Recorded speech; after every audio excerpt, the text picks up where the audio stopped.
Hola, buen día. Qué bueno que podemos nuevamente encontrarnos para poder continuar esta serie que hemos estado trabajando, donde la temática tiene que ver con nuestro propio encuentro con el diseño de Dios. Hemos estado considerando en las dos sesiones anteriores, una, el cómo Dios diseñó al hombre, y vimos un poco de cómo es el diseño de él, de Dios para el varón. En la siguiente sesión, en la segunda sesión, consideramos acerca del diseño de Dios para la mujer. Entonces hemos considerado de una o de otra manera cuál es el diseño de Dios para uno y para otro. En esta ocasión nos toca abordar justamente la temática donde tenemos que ver la relación de matrimonio y cómo se ve esa relación de matrimonio desde el modelo que Dios creó. Entonces, esa es la temática de hoy. Te invito a que oremos y que pidamos juntos la bendición de Dios para poder acercarnos a este tema. Dios, te damos gracias por tu bondad, gracias por tu misericordia, por la presencia tuya en medio de nosotros y porque nos das oportunidad de acercarnos a través de tu palabra, Señor, para encontrar cuál es el proyecto al que tú finalmente nos has llamado.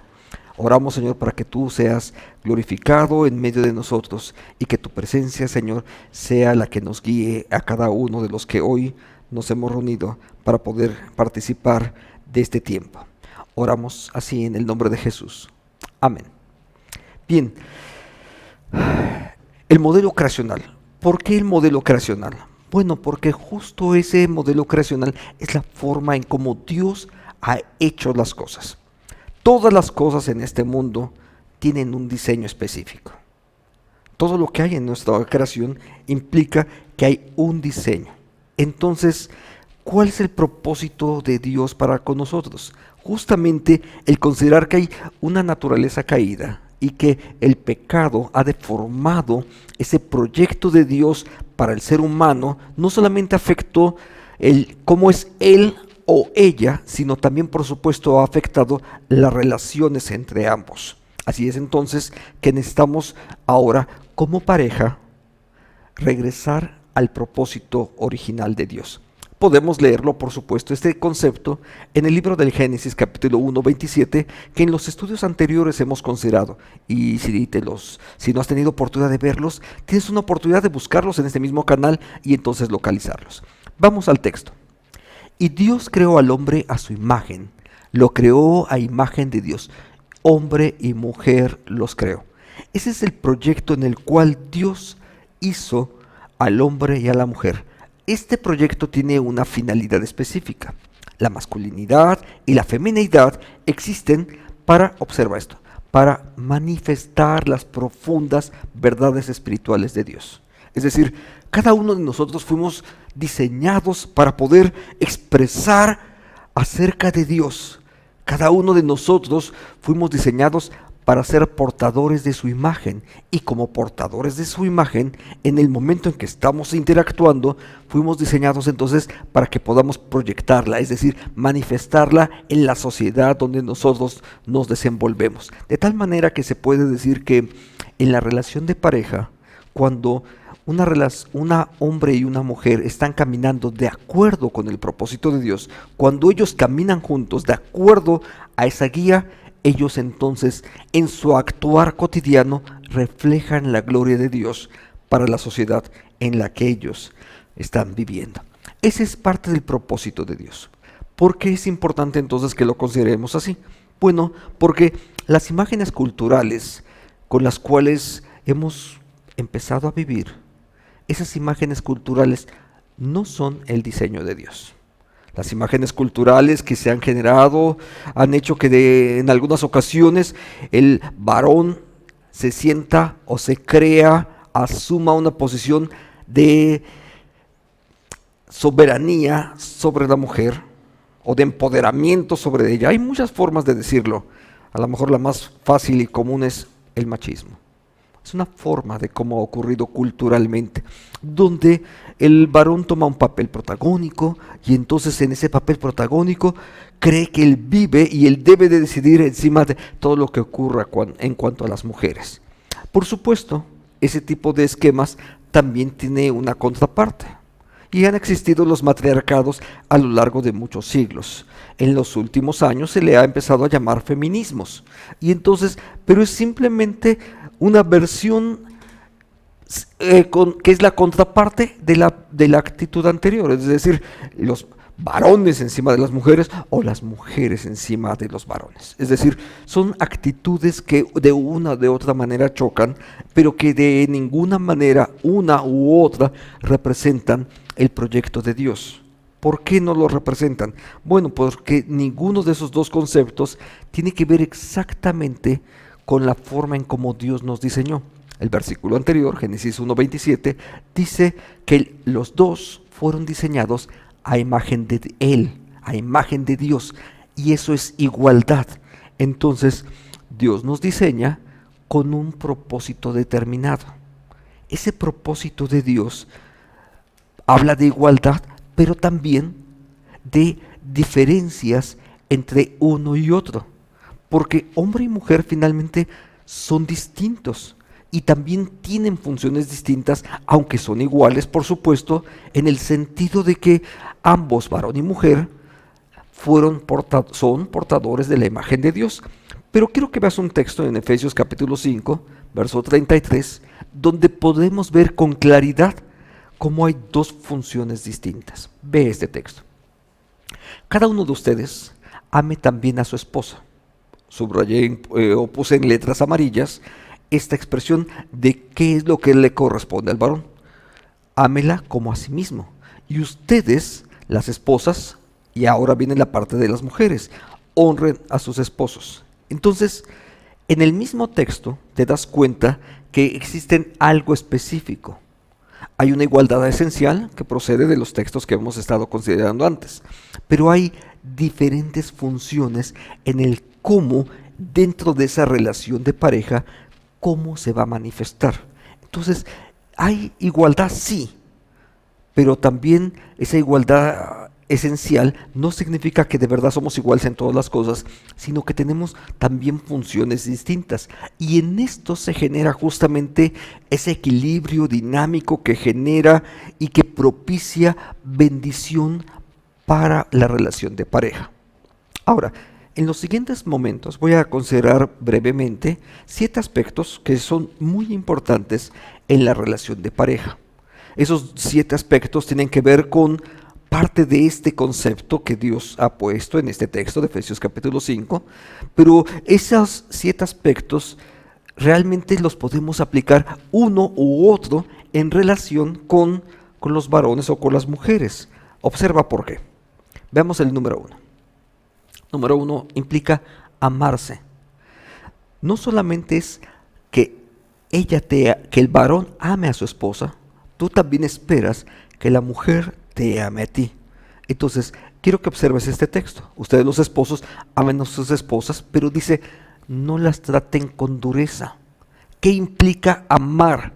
Bueno, no solamente es que le quieras mucho y que el Día de las Madres le traigas flores, no, también implica que no las trates con dureza. Entonces, si puedo decirlo así, el amar también tiene que ver con signos tangibles que se van a mostrar específicamente en el cómo estamos generando relaciones. Pero hace 30 segundos yo decía, pero no solamente es para ellos, también es para ellas, por una razón.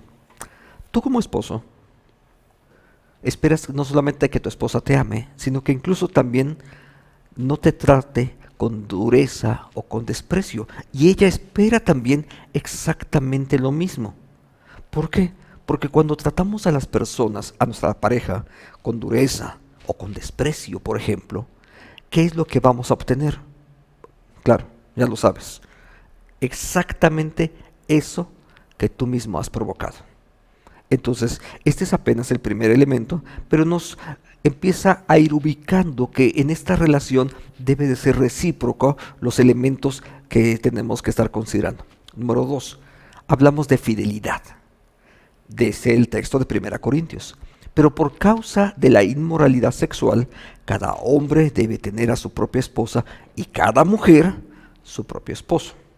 Entonces, no solamente se le pide a los varones, también se le pide lo mismo a las mujeres. ¿Por qué fidelidad? Bueno, la realidad es que la fidelidad es un asunto donde tú te comprometes en el largo plazo, ¿sabes? La realidad es de que la fidelidad es esencial en muchas áreas de nuestra vida. El texto que tomamos como referencia habla particularmente de fidelidad en el carácter de la sexualidad, en la práctica de la sexualidad, pero la verdad es que podemos y necesitamos extender este concepto incluso a ámbitos mucho más amplios. ¿Por qué? Porque para poder vivir en una sana relación de pareja, la fidelidad es esencial no solamente en la práctica de la sexualidad, sino incluso acerca de si hablamos verdad o si hablamos mentira.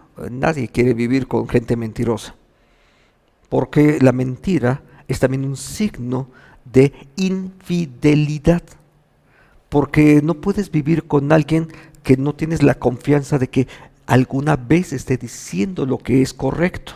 Entonces, la fidelidad, si bien implica la sexualidad, también tiene otras áreas en donde tú necesitas ser fiel. Es más, por ejemplo, tú tienes que tomar la decisión de permanecer fiel en una relación de pacto que algún día tomaste.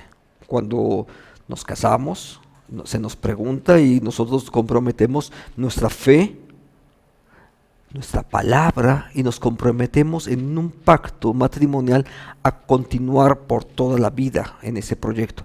Puede ser que nos equivoquemos, como también así mentimos, o como falseamos algunos elementos. Esas cosas ocurren. No hay que cerrar los ojos al respecto de ello. Pero ¿sabes qué ocurre? Cuando nos equivocamos, tenemos que corregir el camino.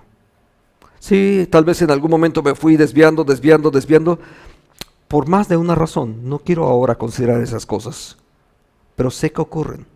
Nos vamos desviando, nos vamos deslizando acerca de cuál era el pacto que teníamos, de qué tan veraces somos, y podemos ir torciendo el camino. ¿Sabes lo que ocurre entonces? Nosotros tenemos entonces, por la bendición de Dios, la oportunidad de corregir y regresar al pacto de amor y de fidelidad en el cual nosotros iniciamos. Si ocurre, ¿qué es lo que tenemos que hacer? Corregir y abandonar aquellas otras cosas, aquellas prácticas, aquellas áreas en donde hemos sido infieles. Tenemos que dejarlas para poder continuar entonces caminando hacia el proyecto al que Dios nos ha llamado. Número 3. Entonces, el número 3 tiene que ver con un objetivo específico. Se trata de ayudarnos mutuamente. Veamos lo que el texto dice en 1 de Pedro capítulo 3. Ustedes los esposos sean comprensivos con ellas en su vida matrimonial. Hónrenlas, pues como mujeres son más delicadas, pero además dice, son coherederas con ustedes del don de la vida eterna. ¿Por qué la idea de ayudarnos? Nosotros fuimos diseñados para ser ayudados incluso. La verdad es que la razón por la cual hemos considerado en el libro del Génesis de por qué acerca de la creación de la mujer dice para que ellas sean nuestra ayuda idónea. Pero no solamente se trata de allá para acá, sino que también nosotros somos ayuda de ellas. ¿En qué consiste esto? Bien, justamente en esto se trata, donde las mujeres fueron diseñadas para que el proyecto de Dios en mi vida se pueda cumplir. De forma recíproca, yo estoy trabajando para que el proyecto de Dios para mi esposa se cumpla en ella. Entonces yo ayudo para que ella pueda cumplir el proyecto al que Dios le llamó a ella, y ella me ayuda a mí para que yo cumpla el proyecto al que Dios me llamó a mí. Entonces se trata de una ayuda recíproca. Ahora hay un tema de carácter cultural que aquí tenemos que abordar. No nos dejamos ayudar. Ese es un grave problema que tenemos. No nos dejamos ayudar. Es muy frecuente que dices, oye, si necesitas ayuda, me llamas. La verdad es que ya sabes que no te van a llamar. Muchas de las ocasiones eso uno ya sabe. Está uno diciéndolo y tal vez estoy dispuesto a ayudar, pero la verdad es que en más de una ocasión no me van a ayudar. No voy a recibir esa llamada que me diga, ¿sabes qué? Sí, échame la mano. ¿Sabes por qué ocurre eso? Porque en medio de estas actitudes que nosotros guardamos hay un enorme egoísmo. donde no quiero mostrar que necesito ayuda. Ahí a veces simplemente las cosas caminan mal, pero no quiero mostrar que necesito ayuda. Incluso en algunas ocasiones, particularmente para los varones, a veces se piensa que el tener que ser ayudado implica hasta una pérdida de hombría, pero eso es falso.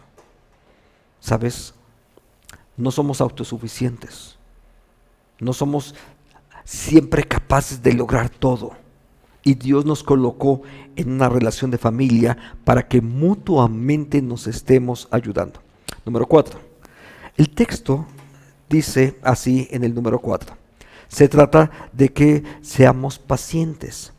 Y la paciencia es producto de la presencia del Espíritu de Dios adentro de ti. Y cuando la presencia del Espíritu de Dios está en ti, entonces lo que este texto de Efesios dice, entonces eso es mucho más fácil de lograr. Dice el texto: desechen todo lo que sea amargura. Ojo, hay muchísimas cosas que nos causan ese problema: amargura, enojo, ira, gritería, calumnias y todo tipo de maldad. Desechen todo eso. ¿Sabes? Cuando la presencia del Espíritu de Dios está en ti, es mucho más sencillo despojarse de el enojo, de la ira, de la gritería, de las calumnias. ¿Por qué? Porque tu vida está siendo controlada por el Espíritu de Dios y ya no es tu antiguo yo, o diría el apóstol Pablo, ya no es mi viejo hombre, sino ahora es la presencia del Espíritu de Dios la que está actuando en mí. Y cuando la presencia del Espíritu de Dios está actuando en ti, ¿qué es lo que ocurre? Puedes leerlo en el mismo versículo. En vez de eso, sean bondadosos, misericordiosos, perdónense unos a otros, así como también Dios los perdonó a ustedes en Cristo Jesús. Ahora, ¿sabes por qué esto es tan importante? Déjame ir a este último punto, el perdón. En una relación de pareja, nosotros tenemos que aprender a perdonar y a ser perdonados. Tenemos que ser partícipes de ambas cosas. Yo sé que de pronto a lo mejor dirás, es que usted no conoce a mi esposa, o tú no conoces a mi esposo, y mira, la verdad es que no merece que lo perdone. Quizás tengas razón. Quizás no merezca que lo perdones. Pero ¿sabes qué? Si tú no lo perdonas, tú vas a seguir cargando con amargura, con enojo, con ira. Y eso te va a dañar a ti. Va a carcomer tu corazón. Va a perjudicarte a ti. Así es que la mejor forma de cómo tú puedes eliminar todo eso es justamente perdonando. No es que lo merezca, estoy de acuerdo. Tal vez no lo merece. Yo tampoco merecía ser perdonado por mis pecados. Y sin embargo, Cristo me perdonó a mí y también te perdonó a ti. No merecíamos ser perdonados, pero Cristo lo hizo posible. Cristo es el que nos perdonó. Pero también cuando tú perdonas, te liberas entonces de esas iras, de esas calumnias, de esos reproches. Porque, ¿sabes qué? Ya lo perdonaste. La idea básica del perdón tiene que ver con desatarnos de aquello que nos mantiene unidos al pecado, que nos mantiene unidos a la ira, al resentimiento.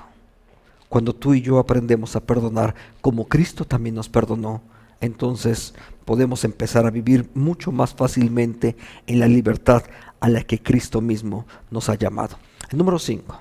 El número 5 dice salvado. Salvando, no es porque tú vayas a salvar a alguien, tal vez seas rescatista en algunas ocasiones y bueno, tal vez ellos hacen algo de eso y sin embargo en el sentido más estricto tampoco lo hacen ellos, pero ¿de qué estamos hablando con el concepto de salvación? Ve el texto. Porque, ¿cómo sabes tú, mujer, si acaso salvarás a tu esposo? ¿O cómo sabes tú, hombre, si acaso salvarás a tu esposa? ¿De qué se trata esto? De algo muy, muy concreto. El instrumento, el medio que Dios puso en la vida de tu esposo para que él encuentre el camino de salvación, eres tú. el medio que Dios puso para que tu esposa reciba la salvación y que su vida sea bendecida, ese medio eres tú. Tú fuiste colocado como parte de un instrumento de Dios para poder a través de ti, déjame usar una frase que está también en el libro de los Hechos, capítulo 16, tú y tu familia, le dijo el apóstol Pablo al carcelero de Filipo. Pero ¿qué es eso de tú y tu familia? Lo que le está diciendo es una promesa antigua que viene desde el libro del Génesis, capítulo 12. A través de ti. Tú eres el instrumento que Dios eligió para poder traer salvación a tu familia. Entonces, tú eres ese elemento. ¿Cómo vas a desarrollarlo? Sabes, en algunas ocasiones tú vas a tener que desarrollarlo porque a veces tú vas a tener que ser quien inicie, por ejemplo, con la lectura de la Biblia. Tal vez tú vas a ser el que inicie orando por tu esposa, por tu esposo. Yo sé que habitualmente, y es lo correcto, sé que la Biblia enseña que debería de ser el varón, pero ¿y si mi esposo no es creyente? O si es un creyente más frío que tibio, posiblemente no esté en las condiciones. ¿O qué tal si mi esposa esté en esas condiciones? Alguien tiene que tomar la iniciativa. Lo que no debe de ocurrir en nuestra vida, lo que no debe de ocurrir en la vida matrimonial es que al respecto de la fe nos mantengamos a la deriva, yendo de aquí para allá, de acuerdo a lo que nuestras amigas, nuestros amigos a través del Face nos digan, de lo que las redes sociales o de lo que la televisión proponga. Entonces, esa es una de las áreas de cómo no debería de ocurrir. Alguien, tú o tu esposa, el que esté en este momento más maduro en la fe, deberá de tomar la iniciativa.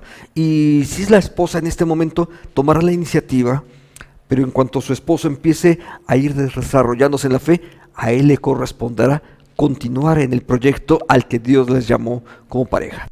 6. Orando. Así las oraciones de ustedes no encontrarán ningún estorbo. ¿Sabes por qué es importante esto? Si yo vivo de una forma incorrecta ante Dios, y no tengo que decirte mucho acerca de esto, la verdad es que el pecado es un impedimento a nuestras relaciones, a nuestra relación con Dios, e incluso es un impedimento hasta en nuestra relación de pareja. Porque cuando yo sé que estoy caminando de una forma que no agrada a Dios, y lo sabemos, quizás queremos engañar a todo el mundo, pero no nos podemos engañar a nosotros mismos. Nosotros sabemos cuando estamos mintiendo. Nosotros sabemos cuando nos hemos inventado esas historias. Nosotros sabemos cuando tenemos el recurso y he sido egoísta incluso. Nosotros sabemos cuando incluso hemos actuado con prepotencia en más de una ocasión. Sí, sí lo sabemos. De pronto hacemos como que no nos damos cuenta. Y probablemente hay algunas ocasiones en las que no nos demos cuenta. Pero si el Espíritu de Dios está actuando en tu vida, si estás caminando en esa lectura y en esa comunión con Dios, la verdad es que sí sabes cuando estamos equivocados. Entonces, una de las cosas que tenemos que hacer es orar. ¿Sabes por qué? Porque la oración es la forma en cómo nosotros empezamos a ajustar nuestra vida para que en lugar de seguir por mi propio camino, a través de la oración yo empiezo a ajustar mi vida al proyecto de Dios, para que yo camine en su plan, en la dirección a donde Él quiere que yo vaya, y no siguiendo mis propios designios o mis propias intenciones. Vamos al número 7. Se trata de apoyo mutuo. Cultiven entre ustedes la mutua sumisión en el temor de Dios. ¿Qué es eso?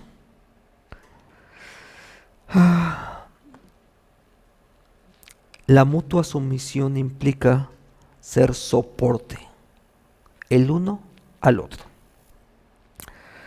Aguantarnos los unos a los otros, pero aguantarnos los unos a los otros no es, voy a contar hasta 10. No, no es así. Aguantarnos es meternos el hombro, el uno al otro. Como cuando una persona está enferma de un pie, tal vez tenga dificultad, quizás esté con un yeso por ahí.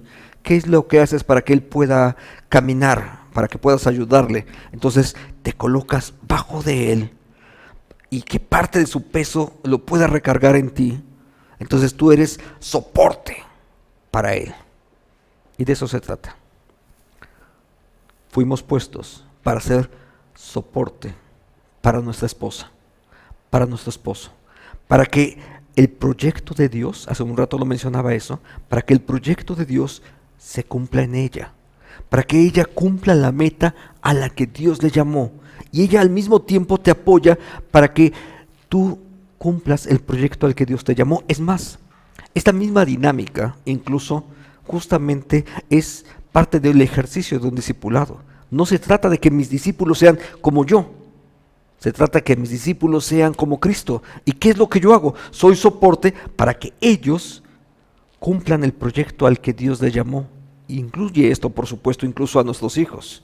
El proyecto no es que sean lo que yo quiero que ellos sean. Es que quiero que mi hijo sea ingeniero, arquitecto, médico. No, tú puedes querer eso. Pero ¿cuál es el llamado que Dios ha hecho hacia sus vidas? Y el objetivo se trata justamente de ser soporte para que ellos sean aquello a lo cual Dios ya les ha llamado a cada uno de ellos. Entonces, ¿cuál es el papel de los esposos? Pero yo les decía que esto puede aplicar incluso también hacia las mujeres. Esposos amen a sus esposas, así como Cristo amó a la iglesia y se entregó a sí mismo por ella para santificarla. Él la purificó en el lavamiento del agua por la palabra. Dos elementos que están aquí presentes. Ya hemos considerado esto de amar y de entregarse a sí mismo. Eso implica un amor sacrificial.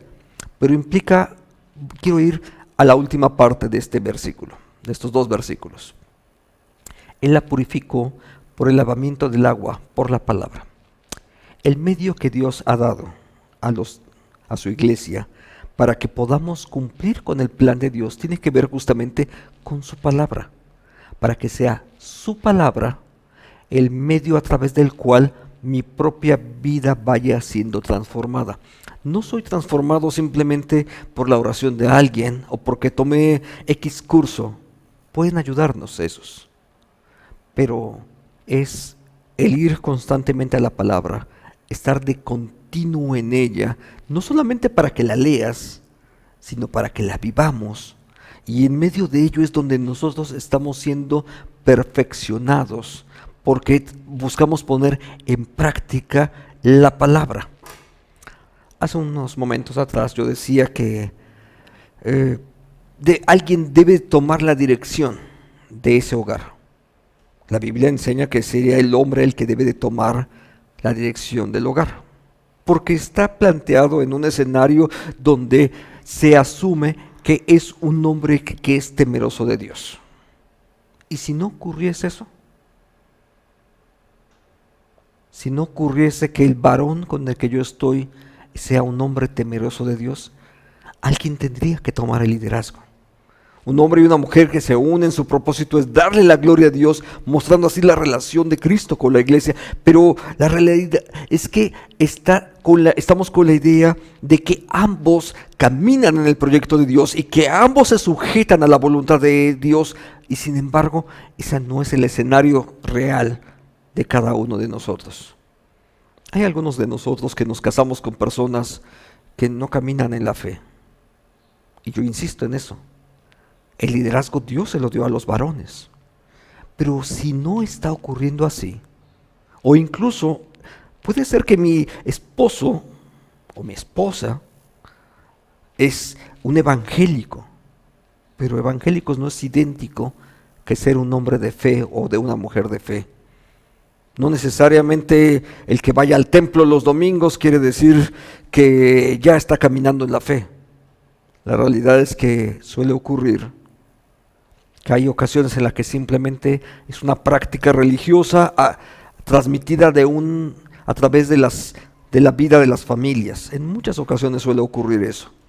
Aquí estamos hablando de una fe genuina, verdadera, y ellos son los que deberían de dirigir. De común debería ser el varón, insisto en eso. Pero lo importante aquí es que alguien tiene que tomar, por lo menos de manera temporal, el liderazgo. Y si es la mujer, tendrá que hacerlo. Para que una vez que su esposo empiece a caminar en la fe, ayudarle a que sea él el que asuma el liderazgo al que Dios le llamó. Pero de común deberían de ser los varones, aquellos que, estando caminando en la fe, asumen el liderazgo que Dios le ha dado, para que juntos se constituyan en un modelo que muestra de forma tangible en qué consiste vivir y caminar en la fe. Así es entonces como el mismo texto nos lleva a 3 elementos. 1, un amor sacrificial por ellas. 2, amar es algo que no solamente se siente, sino que también se demuestra en acciones concretas a favor de mi pareja, a través de mi esposa o de mi esposo. Las mujeres piadosas realmente siguen el liderazgo bíblico. ¿Sabes por qué?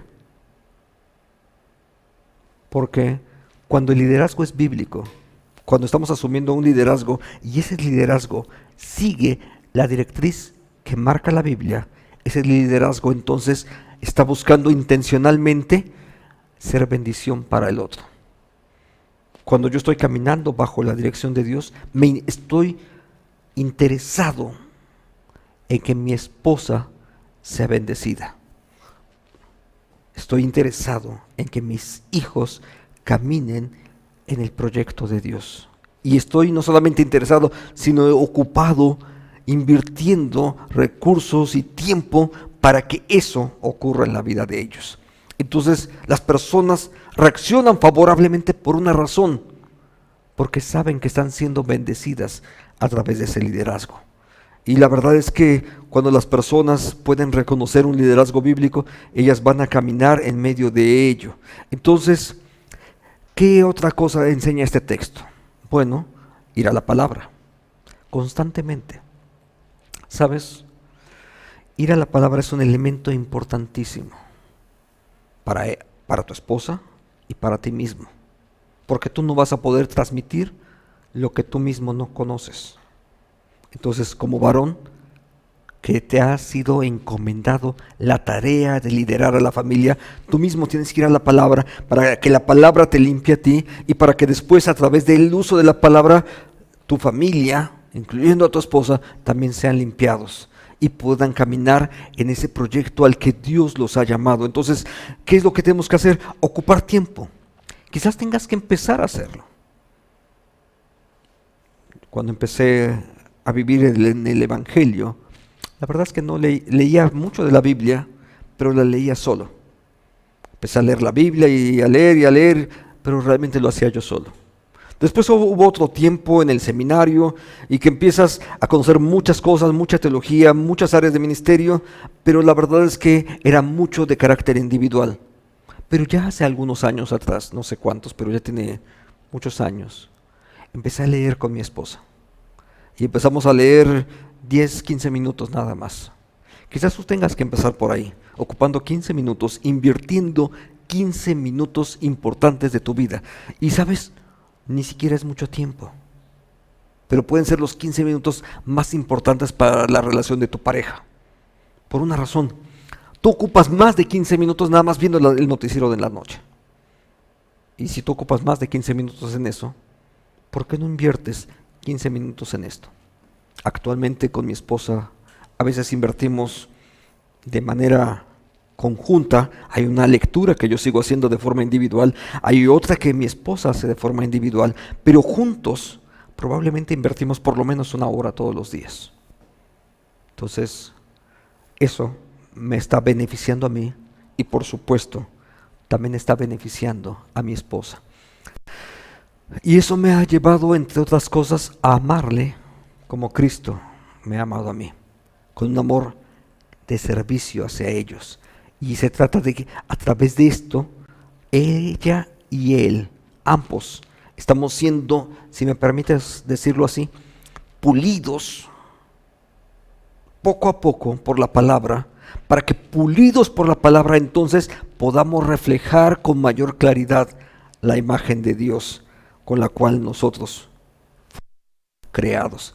Esto me lleva entonces también a la idea misma del Evangelio en nuestras propias vidas. ¿Por qué el Evangelio? A veces pensamos que el Evangelio solamente es para la gente nueva. No, el Evangelio es para todos nosotros y es algo que nosotros tenemos que vivir. ¿Por qué es importante el Evangelio en nuestras vidas? Primero, porque nos hace ser como Jesús. Aprendemos de Jesús, no solamente de lo que Él hizo, sino cómo nosotros lo tenemos que hacer, y lo sabemos a través del Evangelio. ¿Por qué? Porque nos lleva a vivir una vida correcta. Porque ideas que yo tenía de cómo deberían de ser las cosas son corregidas cuando voy a la palabra y encuentro en la palabra la manera adecuada de cómo generar relaciones, de cómo reaccionar, de cómo construir. Eso lo encuentro justamente en la palabra. Número 3, aprendo a estar satisfecho también con la provisión de Dios. No se trata de conformismo, pero aprendo a que hay un área de necesidad que ya está cubierta. Y aprendo a estar con eso. Ponlo de forma objetiva. ¿Cuántas camisas necesitas? ¿Necesitas estrenar tan frecuentemente pares de zapatos? ¿De verdad necesitas comprarte un par de zapatos que cuesta 40,000 pesos? Yo estoy seguro que no necesitas unos zapatos de 40,000 pesos. ¿Necesitas unos buenos zapatos? Sí. Pero no es necesario que gastes eso en un par de zapatos. No es necesario que cambies de computadora cada 6 meses. Probablemente no es así. Tampoco necesitas invertir tanto dinero en un vehículo o en algunas otras cosas que a veces no son superfluas. Tenemos que aprender a vivir y estar satisfecho con lo que Dios nos ha provisto. Y Dios en lo general ya nos ha provisto mucho más de lo que necesitamos. Y no se trata de ninguna tacañería, al contrario, se trata de usar todos esos excedentes con los cuales ya Dios nos bendijo y ocuparlos ahora para que su nombre sea glorificado, para que su reino sea conocido en muchos otros lugares. Invertir ese recurso excedente para ayudar a la gente que incluso está pasando necesidades. Número 4, el Evangelio también es importante porque sana nuestras heridas. Algunas de esas heridas ni siquiera ocurrieron durante tu época de casado. Hay heridas profundas, graves, que ocurrieron incluso desde tu niñez. Un niño no deseado carga con heridas que están ahí desde muy pequeño, desde infante. En algunas ocasiones fueron heridas que nos produjeron algunos amiguitos, la familia misma. ¿Qué es lo que hace el Evangelio? Sanar nuestras heridas. El Evangelio es importante y el Evangelio está justamente a través de la palabra de Dios. Es como nosotros tenemos acceso a Él. Entonces tenemos que ir a la palabra para conocer ese Evangelio y que ese Evangelio transforme nuestra vida, por lo menos en estas 4 áreas. Por último, déjame hacer un pequeño glosario de por qué debes de orar por tu esposa o por tu esposo. Cada uno de nosotros tenemos que orar por la pareja que Dios nos dio. Número 1, necesitamos orar porque nazca de nuevo. No es suficiente que asista a un templo. Él tiene que tener una relación para con Dios. Ella tiene que tener una relación para con Dios. Algunas veces me han pedido que celebre alguna ceremonia y hay veces que son gente que no conozco. Alguna vez llegan a mi oficina y me dicen: pastor, queremos casarnos. Y la primera cosa que yo tengo que preguntarles cuando no los conozco es: ¿en qué iglesia se congregan? No, yo no me congrego en ninguna. ¿Y tú? No, pues yo tampoco. Digo, entonces, ¿para qué quieren casarse por la iglesia? Y dice: no, es que la bendición. Si no crees en Dios, ¿de qué bendición hablamos? Así es que la primera cosa en la que tenemos que buscar en nuestra relación de pareja es que mi esposa sea creyente en Jesucristo, que mi esposo sea creyente en Jesucristo. Número 2, porque si ya es creyente en Jesucristo, entonces tengo que orar ahora para que su fe aumente, crezca y sea no solamente una fe en algún Dios, sino que sea una fe viva y verdadera que actúa y que eso le lleve a vivir la experiencia de estar en Cristo con sumo gozo. Porque cuando la presencia de Dios está en ti, eso te lleva a experimentar gozo más allá de las circunstancias por las que estemos atravesando. Tal vez en este momento es una pandemia, sí, pero mañana puede ser un accidente, luego hay enfermedades y el gozo es algo que se vive de una manera interna porque la presencia de Dios está adentro de nuestra vida. También oramos para que Dios sane su corazón por algunas heridas que ocurrieron en su pasado, pero incluso habremos que reconocerlo, incluso por algunas heridas que yo mismo he infringido sobre mi pareja. A veces no ha sido mi intención y sin embargo, a veces también lo he generado. Número 5, para que viva su fe. La fe es algo que se vive de forma cotidiana. Y si sigo en ese mismo esquema, voy a orar por mi esposo para que él se conduzca con la sabiduría que proviene de Dios y no con la de este mundo. Puedo orar también, por supuesto, por su salud. Y un último punto, orar para que siga en primera instancia la voz de Dios. Pero si tú estás caminando con Dios, ella también va a oír tu voz. En tanto tu voz está reflejando lo que Dios mismo dice a través de su palabra. Entonces, cuando tú caminas en el proyecto de Dios, tu esposa también seguirá ese liderazgo bíblico porque puede reconocer a través de ti que ahí atrás está Dios dirigiendo tu vida. ¿Sabes? Es una bendición que podamos hacer esto. Vivir de acuerdo al diseño de Dios implica algunos elementos prácticos que hoy hemos considerado. Esperamos que este tiempo haya sido de bendición para tu vida y oramos también para que a través de los siguientes estudios podamos seguir añadiendo más formas de cómo nuestra vida, hombre y mujer, como matrimonio, podamos vivir de tal manera que glorifiquemos a Dios. Oremos ahora. Dios y Padre, gracias por tu bondad, por tu misericordia, porque tú nos has dado un proyecto que está a través de tu palabra, Señor, donde dice con claridad las formas de cómo podemos honrarte, pero también de cómo podemos disfrutar de la relación de pareja a la que tú nos llamaste, y cómo a través de ese diseño que tú has dado, ese diseño que desde la creación hiciste para nosotros, Señor, cómo a través de él, Señor, podemos darte a ti la gloria. Bendecimos, Señor, tu nombre y pedimos sabiduría para que estos elementos que hoy hemos considerado los podamos vivir de tal manera que mi esposa, mi esposo sean bendecidos también a través de ti y que juntos podamos darte a ti la gloria. Oramos así en el nombre de Cristo Jesús. Amén y amén. Nuestro Señor te bendiga y si Dios nos da de su gracia, nos vemos en el próximo video. Amén y amén.